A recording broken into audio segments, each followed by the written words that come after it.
Okay, बताइए market पर अब क्या रवैया है इस समय? मार्केट की तबीयत थोड़ी सी ख़राब लग रही है। डोनाल्ड ट्रम्प जिस तरीके से एक के बाद एक स्टेटमेंट्स दे रहे हैं, थोड़ा सा लग रहा है कि काफ़ी दिक्कत हो रही है हमारे लिए। डोनाल्ड ट्रंप जो आवाजें कर रहे हैं उसके कारण मार्केट एक तरफा तेजी नहीं पकड़ पा रहा, और जो हमारा अंडरलाइंग स्ट्रेंथ है, एग्जिस्टिंग स्ट्रेंथ, उसकी वजह से मार्केट एक तरफा मंदी नहीं पकड़ पा रहा। ये निफ्टी के ऊपर, निफ्टी पे एक बार हम 24,900 के ऊपर आए बिना आज हम वापस 24,400 आ जाएं, ऐसा अभी तक का पिक्चर है। अंतिम अंतिम चरण बचा है।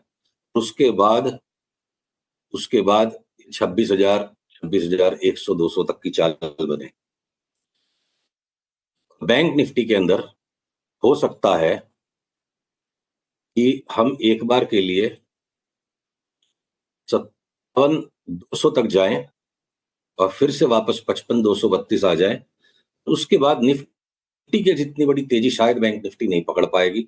ये 58,500 तक ही अटक जाए, निफ्टी आउट परफॉर्म कर जाएगी अगले 1 से 2 महीने के टाइम फ्रेम पे बैंक निफ्टी को। ऐसा अभी तक का चित्र है।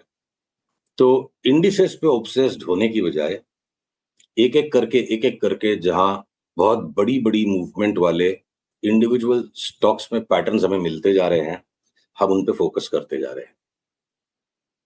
तो बताइए स्टॉक्स में इस समय कहाँ पर आपको सबसे अच्छे पैटर्न्स दिख रहे हैं? रियल एस्टेट में डीएलएफ लगता है 1,070-80 की चाल शुरू हो चुकी है। कल के लो को स्टॉप लॉस बना के डीएलएफ भर लीजिए। फिर अगर हमने जो डिफेंस के स्टॉक्स में बहुत अग्रेसिव चार्ट उस वक्त दिख रही थी कि बिल्कुल ही पक्का टॉप हो गया और इनका कोई डिफेंड करने वाला नहीं बचेगा, आती बीच बीच में चार्ट का ऐसा पैटर्न लगता है कि गया यहाँ से बिल्कुल डूब जाएगा, और फिर थोड़ा सा ही करेक्शन देने के बाद फिर से जोर आ जाता है। तब भारत इलेक्ट्रॉनिक्स लिमिटेड में लगता है 500, सवा 500 की चाल वापस शुरू हो गई है। तो डिफेंस, ड्रोन, इलेक्ट्रॉनिक्स जो भी आप समझ लो, भारत इलेक्ट्रॉनिक्स वहां पे हमारा टॉप पिक हो गया। तो रियल्टी और डिफेंस के 2 स्टॉक हो गए। और फिर मैं एक अपवाद आपको लगेगा, हो सकता है कुछ लोग इसको लेके चिढ़ भी जाएं, पर उनके चिढ़ने से तो काम चलेगा नहीं। चार्ट बताया, आईटी के स्टॉक पूरा होना था, आईटी के स्टॉक्स में हो चुका है। इवन टीसीएस जैसा स्टॉक जिसके रिजल्ट्स बिल्कुल ही खराब आए हैं, 20% तक का तो रिबाउंड, 3600 रुपए तक का तो भाव टीसीएस में भी अब लगता है चाल शुरू हो गई। टेक महिंद्रा में 50-55% की चाल शुरू हो गई। ये सब 6 महीने के व्यू की बात मैं कर रहा हूँ। टेक महिंद्रा में, टीसीएस में हो सकता है 2 महीने में 20% आके फिर एक नया लो आ जाए। और इवन विप्रो जैसा थका हुआ स्टॉक लगता है 30% की चाल इसमें शुरू हो गई। तो जहां पे किसी ने एक्सपेक्ट नहीं करना, वहां अगर मार्केट मूवमेंट दे रहा है तो सिर्फ इंटेलिजेंट होने से काम नहीं होगा, डिस्पाइट इंटेलेक्ट इमोशनली इंटेलिजेंट होकर काम करना पड़ेगा। कुल चलिए आईटी पर आप बुलिश हैं इस समय ये कोटक महिंद्रा बैंक, इसका चार्ट क्या कह रहा है आपको?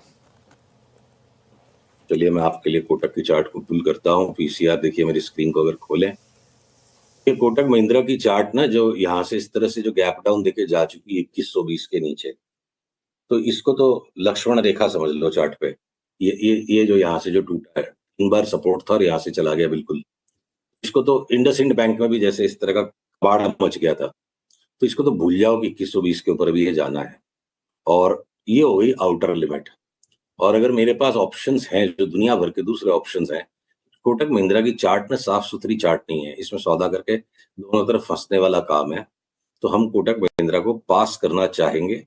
पर आपने चूंकि व्यू पूछा है, क्या पता थोड़ा डिप आ जाए, डिप लेके 150-200 रुपया ऊपर बेचने जितनी जगह हो सकती है, उससे ज्यादा मेरे को कोटक में अभी तो कोई मूवमेंट चार्ट पे तो नहीं नजर आ रहा है। ओके, चलिए जो आपने स्टॉक्स की बात की, उसके अलावा कोई और स्टॉक्स भी हैं आपके रेडार पर जहां पर अगर आप चार्ट्स के साथ दिखाना चाहें, जो इस समय अच्छे लॉन्ग या शॉर्ट आइडियाज हैं मार्केट में?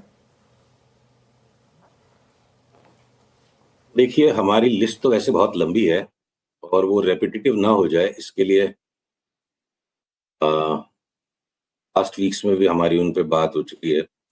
एबीएफआरएल मेरे को लगता है 75 रुपए का स्टॉक 175 हो सकता है। लॉन्ग टर्म कोई बुल मार्केट नहीं है, और लॉन्ग टर्म बुल मार्केट हुए बिना भी बड़े रिटर्न्स बिल्कुल पॉसिबल है। आप ये देखो ABFRL की चार्ट आ गई है मेरे स्क्रीन पे। अगर पीसीआर दिखाने का कष्ट करें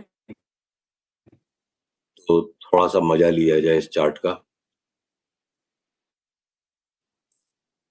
देखो ABFRL की ये जो चार्ट है, पता नहीं स्क्रीन क्यों आज फ्रीज हो रही है। हाँ, ये देखिए ABFRL की इस चार्ट में बड़ा सिंपल सा पैटर्न है। ये थिंक ट्रेडिंग में आज कुछ नेट का इशू है, सो हम चार्ट छोड़ देते हैं। ये अगर सिर्फ एक रैली पैटर्न था ABC और 120 तक का भाव, 60 से 120 का भाव इसका सिर्फ 4-5 महीने में हुआ था, तो पास्ट में भी इस तरह की चाल आई है और अब 75 से 175 की मूवमेंट इसमें शुरू हो चुकी है, ऐसा हमें लगता है। और ABFRL के अलावा अगर मैं IDFC फर्स्ट बैंक, बैंकों में हमारी सबसे टॉप पिक है IDFC फर्स्ट बैंक। कम से कम एक बार 60% की अपमूव इसमें है। तो किसको पता हो 60% वाली अपमूव इसमें बढ़ के 150% भी हो जाए। 69 रुपीज का स्टॉक, अभी हमें लगता है 100 रुपए का भाव एक बार हम पकड़ के चलते हैं तो 100 पे हो सकता है फर्दर बुलिशनेस आ गई। इस टॉप को इसने ब्रेकआउट दे दिया, 150 तक ना रुके, फिर पेट्रोनेट LNG या आपके gas authority of India limited, ये फ्यूचर्स में है, लोग इनमें ट्रेडिंग करने की कोशिश करते हैं। शॉर्ट टर्म में बहुत ज्यादा नॉइजी है ये गैस की चार्ट्स, बहुत गैस भरा है उन चार्ट्स में, पर डिलीवरी उठा के कोई बैठे तो गेल में और पेट्रोनेट LNG में मुझे यहाँ से 60-70% की मूवमेंट लगती है। इंडेक्स हो सकता है 26,000 जाए, नहीं जाए, पहले रुक जाए, जाएगी भी तो क्या होगा, 4-5% ही हुए। तो मलाई जो है इंडिविजुअल स्टॉक्स में है, 50-50, 60-60% वाले पैटर्न इन स्टॉक्स में है।